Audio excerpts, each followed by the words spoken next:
All eyes on Nvidia. What do you need to know? Stay tuned to find out more.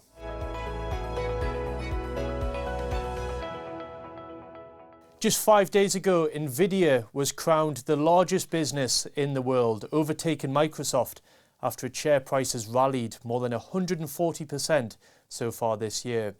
There's a huge amount of demand for the goods and services which Nvidia provide, particularly their chip technology. So good, in fact, demand is outstripping the supply. The business just can't keep up. What's happened since? Well, the share price has actually fallen 16% since that point last week, after it was observed the chief executive and co-founder was seen to be selling some of the units in which they hold. There's still a massive demand for the goods which this business offer.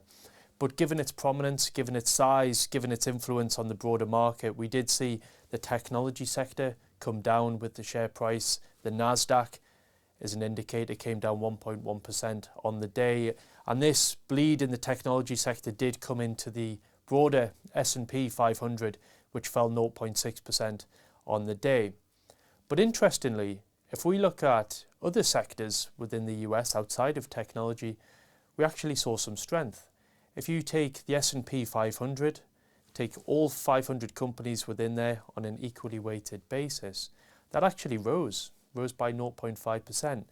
And this is quite interesting. It's quite encouraging for the theme which we've been discussing here at True Potential, of the potential for a broadening out in terms of profit growth outside of the technology sector. And that's exactly what we saw. We saw that within the US, but we also saw that with some of the expansion in the UK, the European and the Japanese equity market as well. So one single stock which has had a huge influence on the market on the upside has came down in the last number of days, but the rest of the market has demonstrated a degree of resilience which is quite encouraging. Not much in terms of economic data yesterday. We did get the IFO business sentiment survey in Germany, which is interesting as the manufacturing powerhouse of Europe.